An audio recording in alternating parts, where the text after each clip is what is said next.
In 2015, America sent 2 aircraft it had retired back to fight ISIS. Not a jet, but the strange, slow, twin-boom OV-10 Bronco.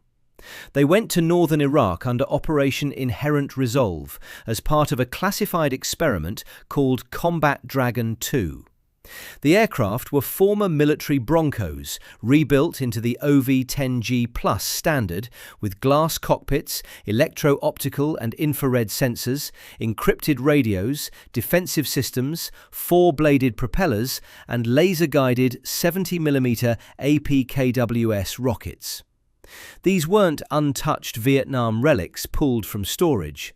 But the airframes beneath the modern equipment came from a design born in the early 1960s, when American military aviation was obsessed with speed, altitude, and jet power. The Bronco had none of that prestige. It was 41 feet 7 inches long, with a 40-foot wingspan and 2 Garrett turboprops, producing 715 shaft horsepower each. Its maximum speed was about 281 miles per hour. Cruise speed was closer to 223. A fighter could cross a battlefield in minutes. The Bronco was built to circle it. Its silhouette explains the mission before a pilot says a word. A narrow central fuselage holds 2 crew members in tandem. 2 engine booms run back from the wing to a high horizontal tail. Above the crew sits a huge wraparound canopy, wider than the fuselage itself, giving the pilot and observer a broad view forward, sideways, and down toward the ground. The question is simple: what could this odd little aircraft do that made the United States send 2 of them back into combat 2 decades after regular Marine Corps service had ended? The answer begins with the kind of war it was designed for. In the late 1950s and early 1960s, Marine officers W. H. Beckett and K. P. Rice were thinking about a problem that fast aircraft didn't solve neatly. Ground forces in limited wars often fought far from major air bases, across jungle, rivers, dirt roads, and scattered villages. Helicopters could hover near the action, but they were relatively slow and vulnerable. Fast jets could arrive with heavy ordnance, but their crews had little time to study a confused fight below before passing out of view. Beckett and Rice imagined an aircraft that could operate close to troops, from short, rough strips or austere forward locations. Their concept called for 2 crew members, extensive radios, strong visibility, armor, weapons, and enough endurance to remain near a fight. It had to be faster than a helicopter, but slow enough to observe. A Marine Corps Association history later summarized the idea in one line: the OV-10A was designed to live with the troops. That phrase captures the intended relationship, though the final production Bronco became a much larger and more complex aircraft than the officers' first informal concept. The original design work was folded into a formal tri-service requirement in 1963, the Light Armed Reconnaissance Aircraft Program, usually shortened to LARA. LARA demanded a twin-engine, 2-seat aircraft for armed reconnaissance in low-intensity and jungle environments. It had to operate from short or rough fields.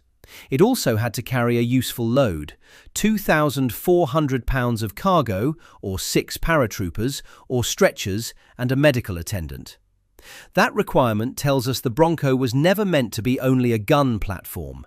It was supposed to observe, communicate, direct, transport, mark, and attack when needed.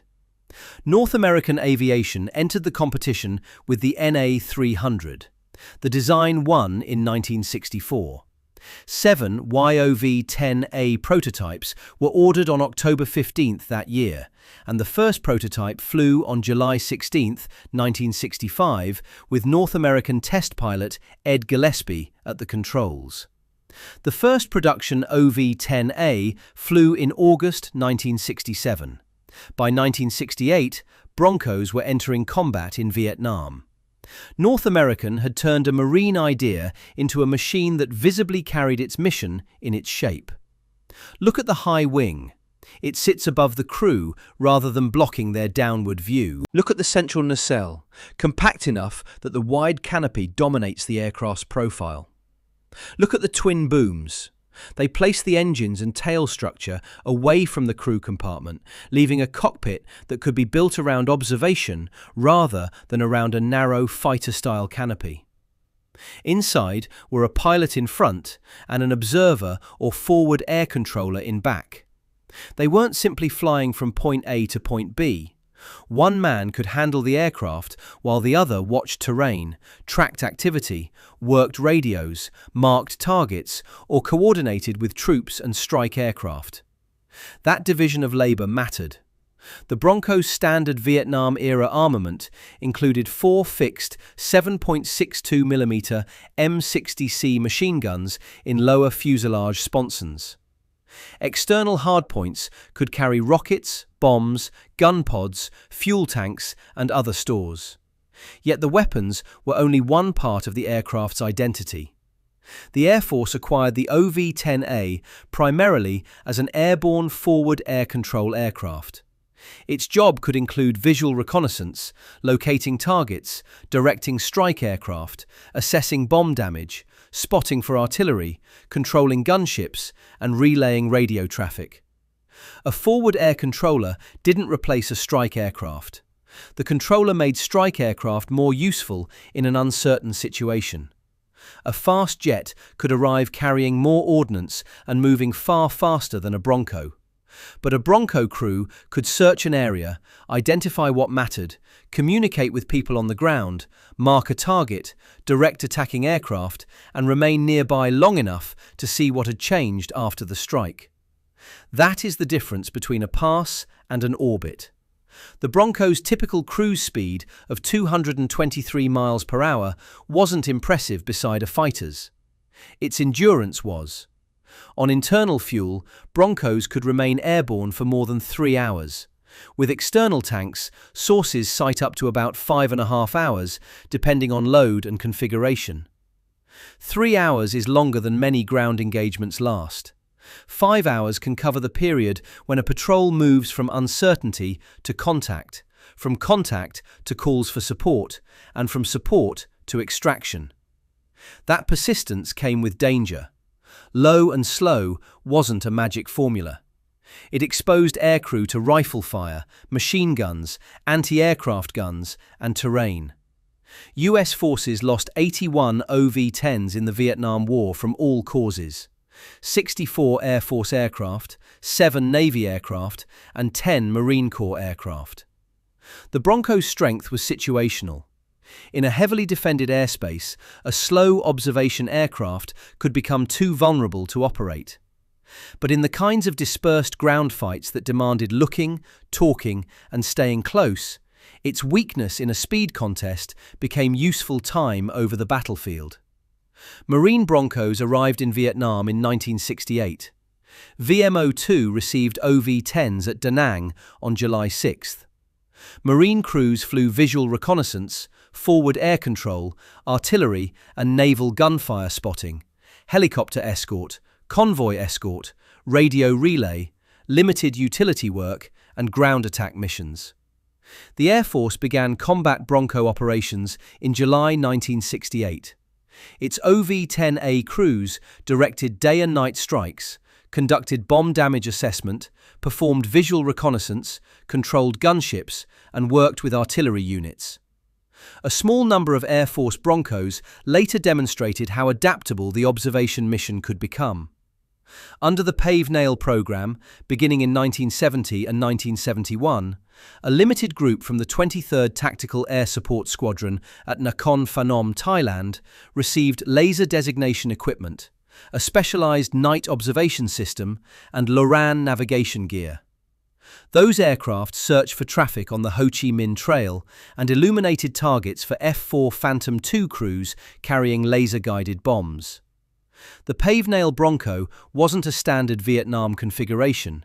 and it was never the whole story of the type, but it showed the same core workflow in a more technical form. Find, identify, communicate, designate, and remain engaged long enough for another aircraft to bring the heavier strike. The Navy took that same logic somewhere more intimate than the Ho Chi Minh Trail. It took the Bronco to the rivers. On January 3, 1969, the Navy established Light Attack Squadron 4, VAL-4, at Naval Air Station North Island in California. The unit would become known as the Black Ponies. The Navy had a tactical problem in southern Vietnam. The Mekong Delta wasn't a conventional front line. It was a maze of rivers, canals, jungle banks, paddies, villages, and narrow waterways. Patrol boat, rivers, PBRs, moved along those channels.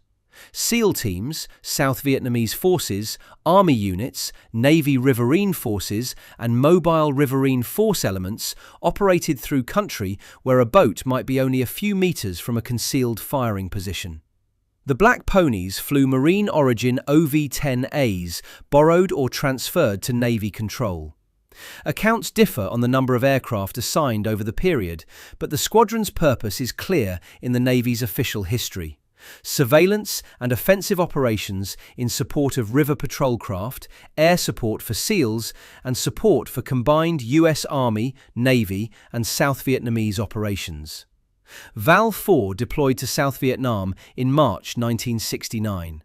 It operated Detachment A at Binh Thuy in the Mekong Delta and Detachment B at Vung Tau near the approaches to Saigon. The squadron flew its first combat operations in support of naval river forces on April 19, 1969. Its missions included normal patrols, overhead cover, scramble alert close air support, reconnaissance, artillery and gunfire spotting, and armed river patrols. A helicopter could respond quickly, and helicopters played a major role in riverine warfare. But the Bronco brought a different combination of range, persistence, crew visibility, radios, and fixed-wing weapons. With external fuel, Black Pony accounts describe 4 to 5 hours on station for some missions. That didn't mean a Bronco was constantly overhead over every boat in the Delta. Weather, maintenance, distance, enemy fire, and the number of available aircraft made that impossible. It meant the aircraft could stay connected to a fight once it arrived. On May 25, 1969, that connection became painfully concrete. 2 US Navy PBRs were moving on the Kai Lon River in the Mekong Delta when Viet Cong positions in jungle along the banks opened heavy fire. The boats called for help. VAL-4 had been in country only a short time. Some riverine crews were reportedly surprised when the fixed-wing aircraft arrived. Not everyone on the waterways yet knew the Navy had its own Bronco squadron. One OV-10A was crewed by Lieutenant Junior Grade Philip L. Russell and Lieutenant Junior Grade Charles E. Johnson. Their wingmen were Commander Gilbert "Gil" Winans and Lieutenant Junior Grade Roy Sickink. The Broncos attacked the jungle positions with rockets. They made repeated passes against the firing points that had pinned down the boats. Then, Russell and Johnson's aircraft, Black Pony 107, ran out of rockets. They didn't leave. The crew began close-in strafing attacks with the Bronco's M60 machine guns. During one run, a single 7.62mm round struck the right side of the front cockpit canopy. It hit Russell in the head. Johnson, seated behind him, had leaned forward over Russell's ejection seat to improve his view of the run. Shattered plexiglass struck Johnson's face. The aircraft entered a steep dive. Johnson called to Russell and got no response. He moved the control stick and felt no resistance. He pulled back. Black Pony 107 recovered only 35 feet above the river. Johnson flew the Bronco back to Binh Thuy at full throttle. Lieutenant Pete Russell had been killed.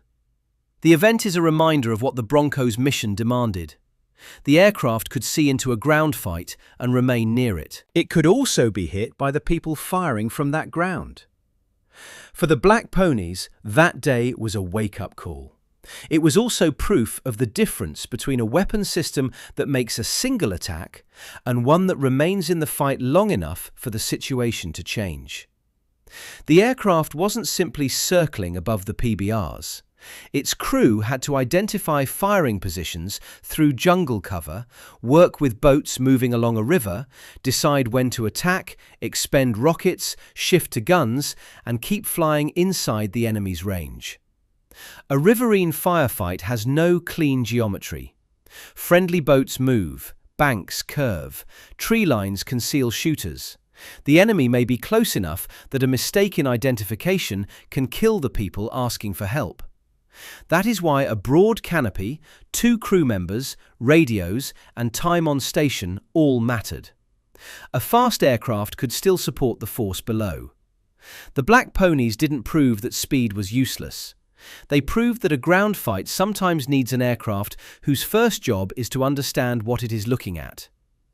There is a reason the Bronco's sound became part of its reputation. 2 turboprops in a repeated orbit don't make the sharp, brief noise of a jet tearing across the sky. They return, then return again. We should be careful with that image. No surviving evidence here supports the claim that every soldier, sailor, SEAL, or Marine found the sound reassuring. Combat never produces one universal emotional response, but for people on a river, in a jungle clearing, or on a patrol route, an aircraft that stays overhead creates something a single high-speed pass can't: continuity. The crew below knows the aircraft is still searching, still listening on the radio, still able to mark, direct, or attack. By March 31, 1972, VAL-4 flew its last combat mission in Vietnam. The squadron was formally disestablished at NAS QB Point in the Philippines on April 10th. Across its years in Vietnam, the Black Ponies flew roughly 21,000 combat sorties and about 42,000 flight hours, depending on the unit history consulted. 7 VAL-4 Broncos were lost. 6 pilots and 1 observer were killed. Their legacy shouldn't be reduced to a romantic story about a small propeller aircraft saving the day. The Black Ponies operated inside a brutal war that killed crews in the air and people on the rivers below. Their importance lies in the mission they demonstrated: a fixed-wing aircraft designed to remain close to an irregular, ground-level fight. That mission remained useful for years after Vietnam. The Air Force retired its last OV-10s on September 1, 1991. The final operational Marine Corps Squadron, Reserve Unit VMO-4, deactivated in July 1994. The Marine Corps formally phased out the Bronco in 1995. Retirement didn't mean every Bronco vanished. Some aircraft served with foreign air arms. Others worked with civilian operators, NASA, and US government agencies. Broncos became firefighting lead aircraft, research platforms, and test aircraft. Still, the regular American military Bronco force was gone. Then came Combat Dragon II. The program began as a limited experiment. In 2013, 2 heavily modified OV-10G+ aircraft were evaluated at Naval Air Station Fallon and Nellis Air Force Base. The purpose wasn't simply to declare the Bronco a permanent answer to modern warfare. Public descriptions characterized the effort as aircraft agnostic, an experiment in light attack, irregular warfare, tactics, procedures, and support for special operations, conventional forces, and partner units. That distinction matters. The Pentagon wasn't returning to Vietnam. It wasn't rebuilding a Bronco fleet. It was testing whether a small, relatively inexpensive light attack platform with modern sensors, precision weapons, and long endurance could contribute to a particular kind of campaign. By May 2015, the 2 OV-10G+ Broncos deployed to northern Iraq under Operation Inherent Resolve. The aircraft carried equipment their Vietnam-era predecessors never had: glass cockpits, electro-optical and infrared sensors, encrypted communications, defensive systems, and modern precision weapons. The airframe was old. The mission systems weren't. The public record provides a sharp operational tally. Over 82 days, the two aircraft flew 134 total sorties and 477.3 flight hours. The detailed reporting identifies 120 combat missions within that total. They completed 99% of planned missions. In 41 engagements, the Broncos fired 63 APKWS laser-guided rockets. Those numbers describe a small deployment. 2 aircraft, roughly 15 personnel, 82 days. But they aren't trivial numbers. An 82-day experiment produced 134 sorties with a 99% completion rate. That is a flight operation, not a ceremonial demonstration. Public reporting associates Combat Dragon 2 with support to Special Operations Forces, conventional units, and partner ground forces, including Kurdish Peshmerga. Yet there is no public sortie-by-sortie record that allows us to say exactly who each mission supported, or to claim that Special Operations received most of them. There is another limit. The public record does not establish why the OV-10 specifically was selected over every possible light attack aircraft. The 2015 deployment invites an interpretation. It does not prove a secret decision memo. The interpretation is visible in the aircraft itself. A Bronco could fly low enough and slow enough for a crew to study ground activity. It had room for 2 people to share the workload. Its original canopy design prioritized observation.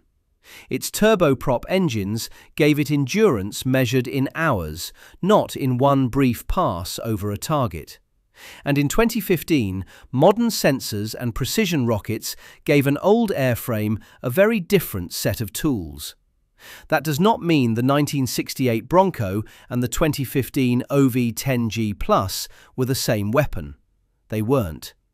The later aircraft had digital systems, infrared capability, encrypted radios, and guided rockets. Combat Dragon 2 was a test of a modernized platform and a modern mission concept, not a pure resurrection of Vietnam technology. Nor does it mean the Bronco was superior to jets, helicopters, drones, or other aircraft in every role. The original design remained vulnerable to ground fire. Vietnam's 81 US losses make that plain. A slow observation aircraft needs a permissive enough environment to survive its mission. The comparison with drones is understandable because modern unmanned systems also emphasize persistence, sensors, and surveillance. But the Bronco wasn't a documented drone interception platform. Combat Dragon 2 wasn't a drone hunting mission. No combat record supports treating the aircraft as a proven counter-UAS solution. Its relevance was older and more basic. Ground forces sometimes need an aircraft that can arrive, look, listen, communicate, and remain available. In the Mekong Delta, that could mean PBRs trapped under fire along the Kai Lon River. In Vietnam's highlands, or Laos, it could mean a forward air controller identifying a target and directing an F-4 strike. In northern Iraq in 2015, it could mean an experimental detachment using modern sensors and guided rockets in support of forces fighting ISIS. The Bronco was never built to win a speed contest. North American's twin-boom aircraft was built around a different question. How do you keep an aircraft connected to a hard fight on the ground? Its answer was visible from the beginning. 2 crew stations beneath a broad canopy, a compact fuselage, twin turboprop booms, a high wing, 4 machine guns, external stores, short field capability, and endurance for hours. In 1995, the Marine Corps formally phased out the Bronco. In 2015, 2 modernized former Broncos returned to combat under Combat Dragon 2. Over 82 days, they flew 134 total sorties, including 120 combat missions against ISIS.